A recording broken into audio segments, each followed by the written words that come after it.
What happened after the resurrection? We know that Jesus was crucified on the Friday and he was resurrected back to life on Sunday. But what happened after that? Because for us Christians, that is just the beginning of the story. And I think it's quite helpful for us to have an understanding of the events that took place straight after the resurrection. It would be a helpful exercise for us to have some clarity on the timeline and the sequence of events that took place between resurrection and ascension and then Pentecost. So in today's video, that's what I want to do. I want to give you an overview of the events that took place between resurrection to Pentecost. First, let's start by looking at a timeline of the key things that happened between resurrection and Pentecost. After Jesus was resurrected on the Sunday, he stuck around for 40 days, appearing to many over that period of time until he was ascended to heaven on the 40th day. Before he ascended to heaven, he told his disciples to wait for the baptism of the Holy Spirit. You can read about this in the last chapter of Luke and the first chapter of the book of Acts. Then the disciples waited in the upper room for 10 days before the Holy Spirit arrived. So there was a 10-day period between the ascension of Jesus to heaven till the outpouring of the Holy Spirit, which we know as Pentecost. All in all, there is a 50-day period, that is exactly 7 Sundays, from when Jesus was resurrected till the day of the Holy Spirit descended on the disciples in the upper room. And Pentecost simply means 50. So what exactly did Jesus do whilst he was here for those 40 days? To put it simply, he just made sure he appeared to many people over that period of time. Now, I'm not going to go into too much detail behind the meaning and significance of each of those appearances, but I will tell you why he stuck around. And there are 2 main reasons. Number 1 is because he wanted to prove and show people beyond any doubt that he was indeed resurrected and alive. Secondly, there was still some information and some instructions that he needed to tell his disciples before he departed to heaven. So in that period of time, that's exactly what he did. He appeared to people and he gave them some final words before he went back to heaven. The Bible gives us a number of accounts of Jesus's appearances, and we can to some degree put them in a sequence of events, as you can see in this diagram. This is just an attempt to collect the data from the accounts we're given in the Bible and put them in some kind of a logical order. So there are about 10 appearances recorded depending on how you read each account. And I want us to bear in mind that there are limits to how this can be done perfectly, simply because that's not the primary purpose of the text. So it's not presented to us in a chronological sequence, but it is a helpful exercise for us to do nevertheless. So let's start with day 1, which is Resurrection Sunday. And on that very first day he was resurrected and risen, Jesus was first seen by the women.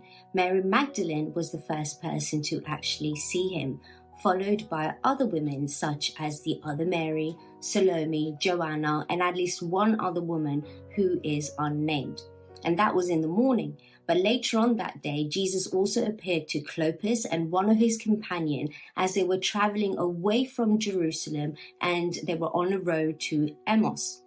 These 2 then returned back to Jerusalem because they've just seen the risen Jesus, and they went back to report to the other disciples what they had actually seen. After this point, it is recorded that Peter also saw Jesus, but we don't know exactly when or how he saw him. But as this is being said, immediately after this point, Jesus appears to all the disciples except for Thomas, who at this point is missing. So on this very first day, Jesus made at least 5 appearances to various people. After this point, there seems to be a bit of a break in terms of appearances. Jesus is not seen again until 8 days later, where the disciples are gathered together, and this time Thomas is also with them. This is another famous Bible passage where doubting Thomas says he can't believe that Jesus is alive unless he sees him for himself. Well, when Jesus returns 8 days later, Thomas gets the chance to see him and is able to believe for himself what the disciples had previously told him. After that second Sunday, after those 8 days later, there is one more specific account of Jesus meeting with his disciples in the book of John. Now, the timings are a bit vague, and all John tells us is that it happened after these things. So it could have been at any point before the ascension. We just know that it must have happened over the next several weeks. Again, this is a passage which we are quite familiar with, where the disciples are out fishing, but they don't actually catch anything. And then Jesus shows up, he appears to them, and he tells them, cast the net on the other side of the boat. And they do as they are told, and this time they catch plenty of fish. Once they've caught the fish, they sit down with Jesus and they share a meal. It is actually following this meal that Jesus asks Peter 3 times, Peter, do you love me? Now, after this, we know that from what Paul tells us in 1 Corinthians 15, that Jesus appeared to the disciples and to over 500 people at the same time, and that many of those people are still alive at the time of Paul's writing. Paul also tells us in 1 Corinthians that Jesus appeared to his brother James, who became a believer only after seeing the resurrected Jesus. So after those 40 days of appearances, there is one final appearance on the day of ascension, where Jesus meets one final time with his disciples to give them some last instructions. He specifically tells them to wait for the promise of the Father, which we know leads them to wait in the upper room for 10 days for the outpouring of the Holy Spirit, which is the day we call Pentecost. And so that concludes all the biblical accounts that we have of what happened, all the appearances from Jesus, from his resurrection on that Sunday, all the way 40 days later to when he was ascended to heaven.